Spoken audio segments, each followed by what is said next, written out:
안녕하세요. 저는 충남 천안에서 건설자재 공장 사무직으로 근무하고 있는 31살 여성입니다. 요즘 여러 사연들을 읽다 보면 시어머니에 관한 얘기들이 참 많더라고요. 그래서 제가 겪었던 일에 대해서 알려드리려고 해요. 저희 시어머니도 보통의 사람들처럼 집에서 살림만 하셨던 가정주부세요. 하지만 하나밖에 없는 아들이 저와 결혼하니 질투가 나셨는지 저를 괴롭히고 싶으셨는지는 모르겠지만 결혼 후 온갖 시자짓을 시도하려다 결국 저한테 호되게 당하셨거든요. 그 뒤로 정말 착하고 인자한 시어머니가 되셨어요. 그럼 지금부터 제 사연을 시작하겠습니다. 저는 보통의 평범한 집안에서 자랐어요. 곧 정년퇴직을 앞두고 계시지만 회사원이신 아버지, 가정주부인 어머니와 남동생 하나, 이렇게 네 식구가 오순도순 잘 살았죠. 형편이 엄청 넉넉한 편은 아니었지만 그래도 남들 하는 거 하는 만큼은 하고 살았어요. 자식 사랑은 누구한테도 지지 않으실 만큼 대단하셨던 부모님 덕에 학창 시절에는 공부에 대한 스트레스, 부모님과의 다툼은 없이 무난히 지나왔습니다. 그러다 IMF를 겪게 되면서 아버지가 실직되셨던 적이 있었어요. 처음으로 사고 싶은 걸 못 샀던 시기였고 부모님이나 저희나 모두 힘들었던 시기였어요.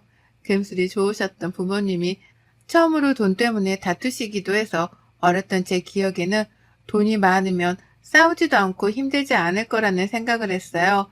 그래서 저는 점점 커갈수록 대학 진학보다는 빨리 취업을 해서 돈을 벌고 싶은 욕구가 강했죠. 그렇게 고등학교도 실업계로 진학을 해서 일찍이 취업을 위해 자격증 공부를 시작했습니다. 고등학교를 졸업 후에는 현재 다니고 있는 직장에 취업을 하게 됐습니다. 이름을 대면 누구나 알만한 대기업 생산직으로 취직을 하게 됐는데 돈을 벌 수 있다는 사실에 얼마나 기뻤는지 몰라요. 사회초년생치고는 3교대 근무라 급여가 센 편이었거든요. 그러다 근무한 지 7년 정도가 흘렀을까요? 저도 현장직에서 나름 짬이 찼던 터라 작업반장, 팀장까지 거쳐 나름 높은 자리에 올랐어요. 요즘 젊은 사람 치고는 대단해. 힘들다고 이런 일 안 하는 게 대다수인데 지은 씨는 내가 봐도 대단해. 지은 씨가 있어서 얼마나 다행인지 몰라. 나이가 적던 많던 잘 이끌어줘서 공장이 잘 돌아가지 뭐야. 어린 나이에 대단하다며 주변 선배들이 칭찬도 해주었고 성격 자체가 원만한 편이었기에 업무를 하는 데 있어서 수월했거든요.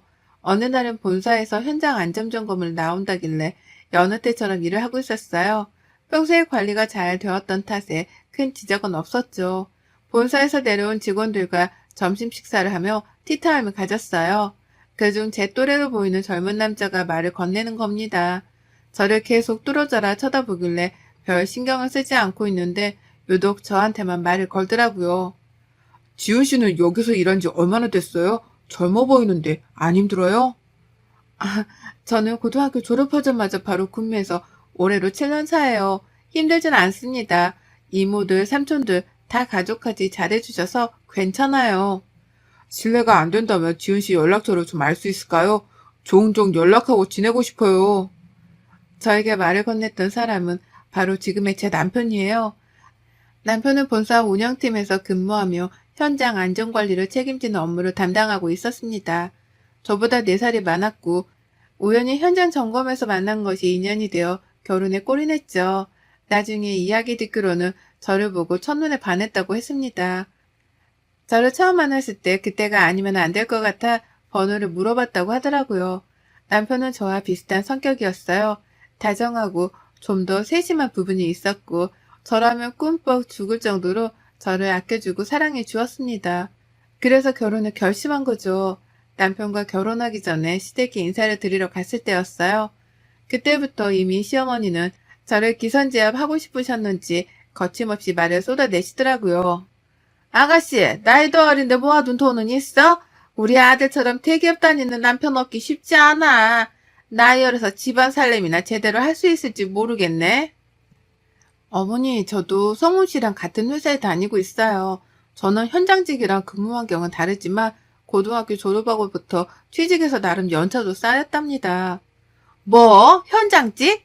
여자가 현장직에서 근무하면 트세다던데. 아가씨, 그래서 우리 성훈이랑 잘 살 수 있겠어? 결혼하면 직장은 그만둘 거지? 여자는 자고로 남편 내주에 힘써야 해요. 난 우리 아들 삼시세끼 밥 다 해먹이면서 키웠어. 내 아들 굶는 꼴을 못 봐요? 어머니, 그건 걱정하지 마세요. 서로 바쁘다 보면 놓칠 수도 있지만 저도 집밥을 좋아해서 잘 챙겨 먹어요. 돈을 얼마나 모았냐는 둥, 어려서 살림이나 제대로 할 수 있겠냐는 둥 시비를 걸더라고요. 하지만 하나밖에 없는 아들이 결혼한다니 아쉬운 마음에 그러시는구나 하고 넘겼죠. 일찍이 사회생활을 하며 알게 된 교훈 중 하나는 뭐든지 제가 하기 나름이란 걸 알았거든요. 결혼도 마찬가지겠죠. 몇십 년을 다른 환경에서 자란 사람과 사랑에 빠져 결혼하면 당연히 맞춰가는 과정에서 트러블이 생길 거고 어떻게 하느냐에 따라 행복한 결혼 생활이 될지 불행한 결혼 생활이 될 테니까요. 그렇게 조금은 찝찝했지만 시댁에 인사를 드리고 상견례 후 결혼식을 올렸습니다. 남편이 본사에서 천안지사로 내려왔고 저희는 회사 근처에 새로 지은 브랜드 아파트로 입주했어요. 돈을 제법 모아두었고 친정과 시댁에서 결혼자금이라고 각각 1억씩 보태주신 덕에 수월했습니다. 남편이 모아둔 돈과 제가 모은 돈을 합치니 2억 정도였거든요. 결혼 후에는 논산에 사시는 시어머니가 거의 주말마다 방문하셨어요. 저희도 서로 바쁘고 출퇴근 시간이 안 맞아 제대로 끼니를 챙겨 먹지 못했고 걱정이 되신다면서요. 너희가 사는 거 보니 내가 다 걱정이 되는구나. 사돈 댁이 멀어서 내가 보살피러 오는 거니 고맙게 생각하렴. 엄마, 그래도 신혼집인데 이렇게 자주 오면 지은이가 싫어하지. 나도 불편하고. 뭐? 내 아들 집에 내가 오는데 뭐가 불편해? 그리고 내가 그냥 오니? 내가 와서 너희들한테 뭘 해달라고 하니? 밥, 반찬 다 해주고 청소까지 해주는데 세상에 이런 시어머니가 어디 있다던. 안 그니? 그러죠, 어머니. 제가 좀 더 신경 써야 했는데 그러지 못해서 죄송해요. 매번 이렇게 고생하시게 해서. 내가 누누이 말했잖니. 서로 직장 다니는 것도 좋지만 여자는 남편 내조 잘해야 하는 거야. 그래야 집안이 바로 서는 거란다. 알겠니? 엄마, 그만하세요. 저희도 쉬어야 하니. 이제 그만 가시고요. 얘는 참 누가 보면 내가 못할 말이라도 한 줄 알겠다. 오늘은 이만 가마. 필요한 거 있으면 연락하렴. 솔직히 시어머니가 신혼집에 자주 방문하는 것에 대해서는 별로 개의치 않아 했습니다. 저희가 먹을 반찬, 밥, 국 다 차려주셨고 맛있는 것도 사다 주시고 잘 챙겨주셨거든요. 종종 이제 결혼한 지도 꽤 지났는데 살림이 계속 이 모양이니 걱정이구나. 라며 싫은 소리를 하셨지만요. 저도 일찍 사회생활을 하면서 타지에서 지냈던 탓에 어느 정도 밥도 할 줄 알고 살림도 할 줄 알았어요. 지금까지 굶어 죽지 않은 거 보면 대단한 거 아닌가요? 그래도 남들이 먹어서 맛없다는 소리를 들어본 적이 없는 것 같아요. 물론 시어머니 말씀도 100번 맞는 말이지만 그래도 어느 정도 융통성이 있어야 하잖아요. 저에게 너무 강요만 하시는 것 같아 가끔은 속이 상할 때도 있었죠. 그렇게 정신없이 신혼을 보내는데 갑작스럽게 아기 천사가 찾아왔어요. 원래는 3, 4년 정도 신혼을 보내고 돈을 조금 더 모은 뒤에 아이를 생각하고 있었거든요. 주변 동료들을 보면 아이에게 들어가는 돈이 한두 푼이 아니어서 어느 정도 대비를 해야겠다고 생각이 들었어요. 현장직에서 임신한 몸으로 근무를 하기에는 어려웠고 그만둬야 하나 생각하던 찰나 저를 좋게 봐주셨던 과장님이 사무직으로 전환해서 근무를 하는 것이 어떻겠냐 제안을 하셨어요. 지은 씨가 현장 경험도 충분히 있고 어떻게 돌아가는지 잘 알기 때문에 불렀어. 인사팀에서 근무하면서 직원들이랑 소통도 좀 해주고 그랬으면 좋겠는데 7년이면 군대에서도 웬만한 짬밥인데 그거 무시 못하거든. 내년이면 벌써 10년 차네? 좋게 봐주셔서 감사해요. 그만둬야 하나 생각했거든요. 만사구를 현장 일 하려니까 막막하더라고요. 지은 씨니까 이렇게 추천도 하는 거야. 지난번 현장 점검 때 본사 사람들도 지은 씨 되게 좋게 봐더라고. 사무직에서 경험 더 쌓으면 서울 본사도 노려볼만 하겠는데 이미 고가 점수는 따놓은 당상이고 지난번 점검 때 우수지점 선정된 거 다 지은 씨 덕분이라고 공장장님도 좋아하셨거든. 정말요? 저야 제 일을 했을 뿐이고요. 그렇게 생각해 주시니 감사할 따름이네요. 그럼 다음 주부터 인사팀으로 출근해서 업무 익혀. 육아휴직 하기 전까지는 할 수 있을 거야. 그렇게 어려운 일도 아니니 지은 씨라면 금방 적응할 것 같은데. 그렇게 인사팀으로 업무를 옮겨 어느 정도 익힌 뒤 아이를 출산하게 되었어요. 인사팀 업무가 재택으로 할 수 있는 부분도 있어서 육아휴직을 하고 난 뒤에도 일을 할 수 있었습니다. 제가 집에 있는 시간이 많아지자 이때다 싶었는지 시어머니는 저에게 살림을 가르치려고 아등바등 하셨죠. 한 번은 김치를 담그는 법을 알려주시겠다며 적응해야 한다고 한 달에 한 번 김장을 하시더라고요. 그것까진 좋았습니다. 하지만 너무 자주였어요. 반찬이며 밥이며 국이며 저도 나름 할 줄 아는데 완전 햇병아리 취급을 하더라고요. 장은 어디서 뭘 어떻게 봐야 하며 어떤 부분까지 생각하고 물건을 골라야 한다는 둥, 마트는 절대 안 가시고 오로지 재래시장을 고집하셨어요. 솔직히 천안의 재래시장을 찾아볼래야 찾아볼 수가 없거든요. 시댁이 논산이었는데 그쯤 가야 있을까 말까 했죠. 규모도 그렇고 크진 않았고요. 한 번은 마트에서 밀키트 음식을 사서 조리해 먹다가 시어머니가 그걸 보고는 기겁을 하시더라고요. 육아도 하랴 일도 하랴 살림도 하랴 너무 지쳐 딱 한 번 사먹는 걸 하필 그때 보신 거죠. 그래도 시어머니가 살림 가르쳐 주신다면서 저도 집에서 음식 해먹고 식비도 줄이고 좋았던 점도 있었지만요. 육수도 직접 청성껏 우려내고 재료도 하나하나 다 손질해서 먹어야지. 음식은 정성이야. 너 나한테 살림 배우고 눈 가리고 아웅한 거니? 늘 이렇게 사 먹어? 내가 가르쳐준 대로 하지 않고? 아니요, 어머니. 이번에는 제가 너무 힘들어서 사 먹었어요. 하기 힘든 음식이기도 하고 번거로워서요. 다음부터는 알려주신 대로 잘 해먹을게요. 아직도 배워야 할 게 많은데 내가 잠시 방심했던 것 같구나. 음식을 사 먹다니. 근데 웃긴 건 뭔 줄 아세요?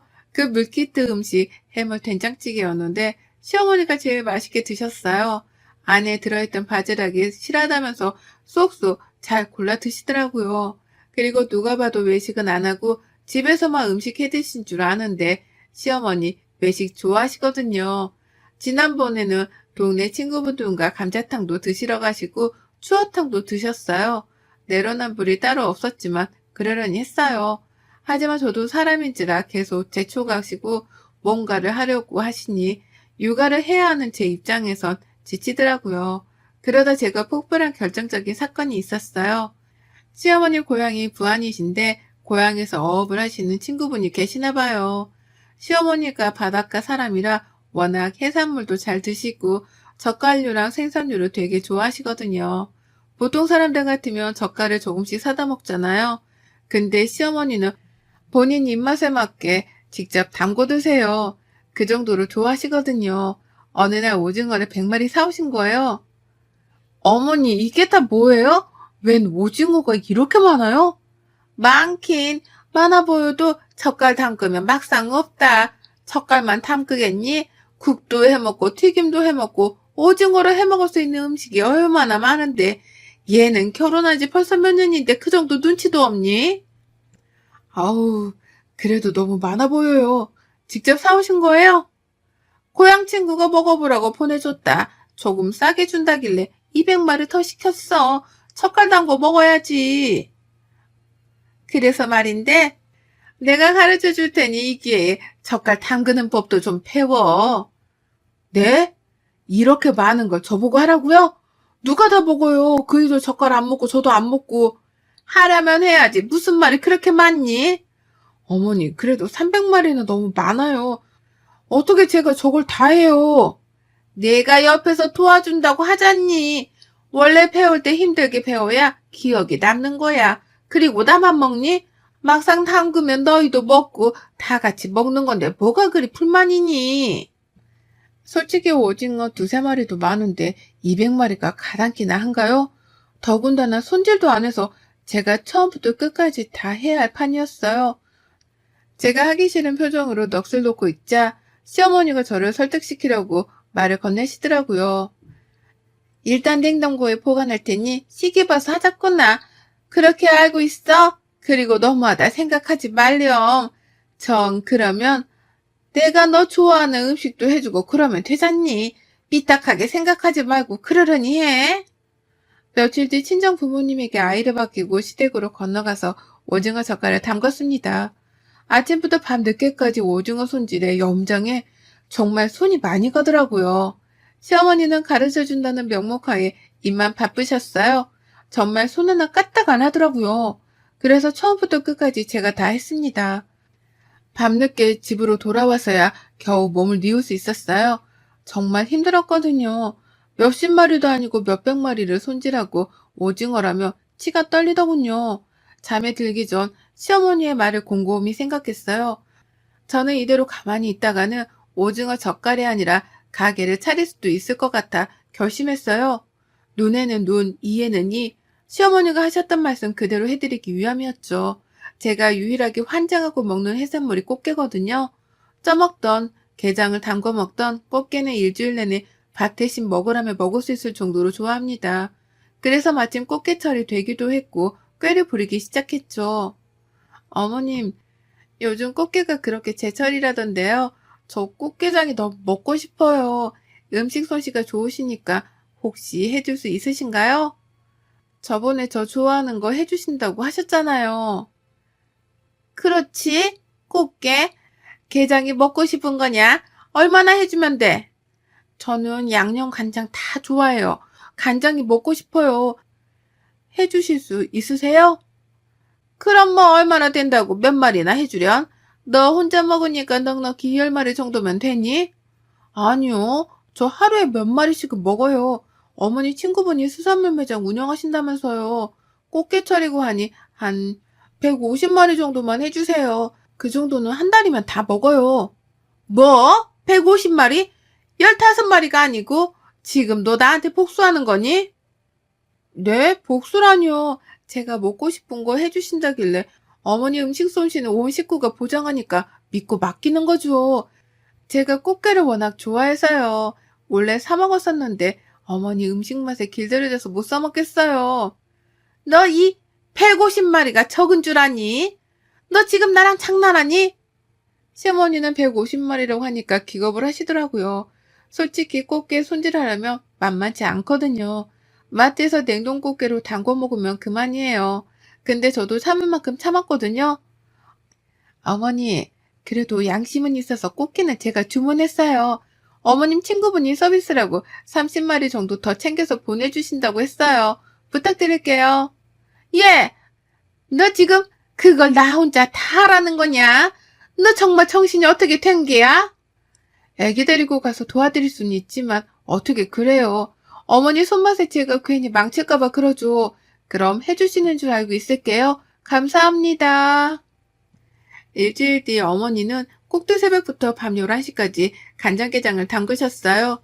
도저히 안 되겠다 싶으셨는지 절반은 양념게장으로 하셨더라고요. 간장게장 쉬운 일 아니거든요. 간장도 서너 번 끓여서 식혀서 부어야 하고 정말 손이 많이 갑니다. 150마리, 아니 180마리, 좀 과하긴 했지만요. 그래도 통쾌하네요. 예, 나 게장 담그느라 정말 개고생했다. 너 그래도 와서 토하는 초야 할 거 아니니? 에휴, 다음부터는 그냥 시켜 먹자. 더 이상은 못 해 먹겠구나. 시어머니가 담궈주신 게장은 직장 동료 친정과 아주 맛있게 나눠 먹었답니다. 그리고 그 뒤로 약간의 변화가 찾아왔어요. 이번 일로 느끼신 게 많은지 저희 집에 방문 자체를 안 하시고요. 잔소리가 많이 줄었거든요. 매번 저한테 음식 살림 가지고 이래라 저래라 말이 많으셨는데 이제는 그러려니 하세요. 조금이라도 어긋나면 제가 배로 갚아버리니 최대한 저한테 맞춰주시더라고요. 시간이 조금 지나 별탈 없이 지내고 있는데 시어머니께 연락이 오더라고요. 내심 불안했지만 의외의 전화였습니다. 예, 아가. 내가 곰곰이 생각해봤는데 그동안 내가 너한테 정말 과하게 군 것 같아.